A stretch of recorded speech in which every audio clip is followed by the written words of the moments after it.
Доброе утро, Стоп Гейм, в эфире Инфакт.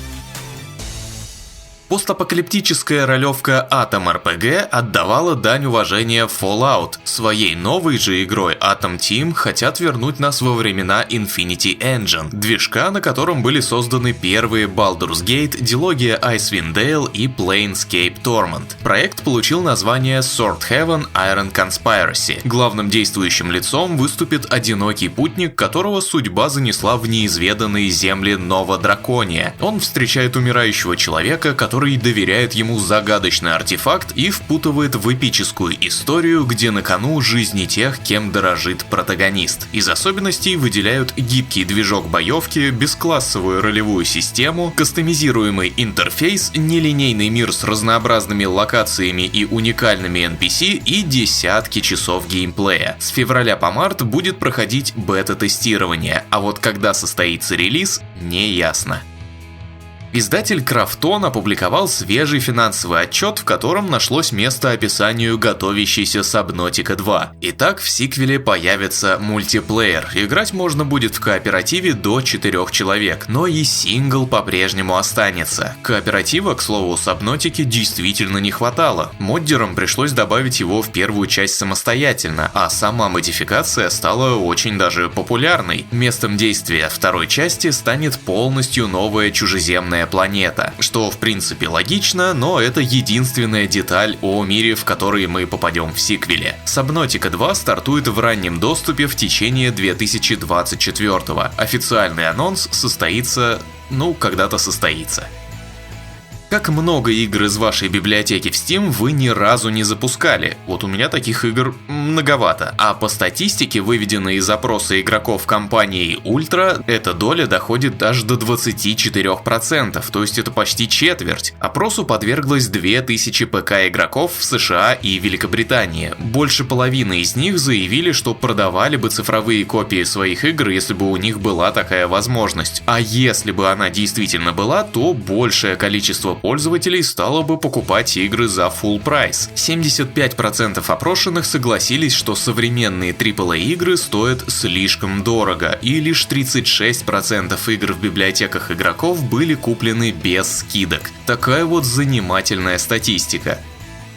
Анонсированная еще в 2020 году Evil v Evil подает признаки жизни в виде свежего трейлера с призывом вписаться на закрытое тестирование. Игра представляет собой экшен с древним вампиром в главной роли, который пробудился от долгого сна, чтобы сразиться со всемогущим Загреем, мега-чертом, намеревающимся сожрать все и вся. В этом мире лишь злодей может победить злодея, так что и нашему кровосисе придется сначала доказать, что он достоин своего титула, прежде чем отправиться на финальную схватку. Поддерживается как сингл, так и кооператив на троих. В игре будут доступны 3 персонажей: любитель огня и телепортов Машака, цепной шалун Леон и Виктория, мастер катаны, создает собственные копии и просто лидер. Evil Vival выйдет на ПК, PlayStation 5 и Xbox Series этим летом. ЗБТ стартует 1 марта.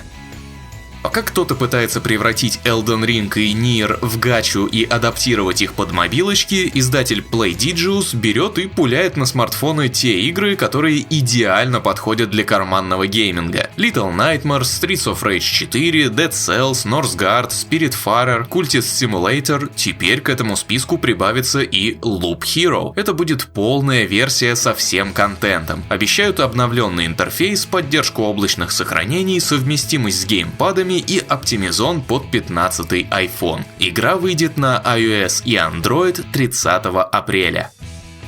Тактическая игра Inculinati грозится вот-вот покинуть этот ваш ранний доступ и релизнуться на ПК, Xbox, PlayStation и Nintendo Switch. Если кто-то не в курсе, Inculinati — это стратегия, стилизованная под средневековый манускрипт, на страницах которого в сражениях сходятся знаменитые твари господние и человекообразные с тех самых мемных средневековых гравюр. Мы же выступаем в роли закадрового мастера, который тыкает немытыми пальцами в книгу и влияет тем самым на исход битвы. Inculinati версии 1.0 станет доступна 22 февраля.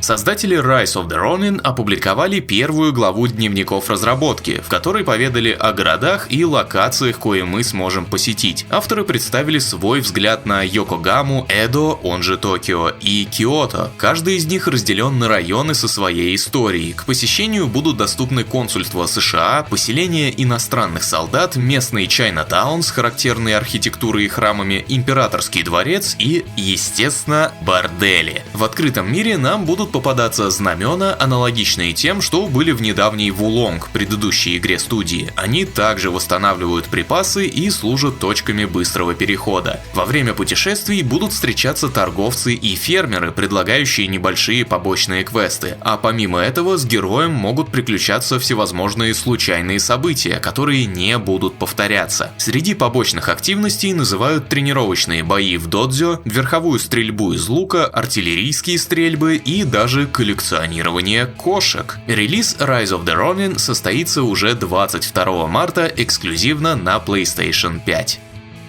Двойную косарямбу на этой неделе получает Sky Months с ламповым рассказом об играх отечественного игропрома по мотивам советских мультфильмов. Вторую же награду забирает Чизи Фиолетовая Борода, поведавший об игровых мифах поколения Pepsi. Напоминаю, что в нашем еженедельном конкурсе участвуют только блоги, написанные эксклюзивно для stopgame.ru. Не забывайте. Победителей поздравляю, жду вас у себя в личных сообщениях.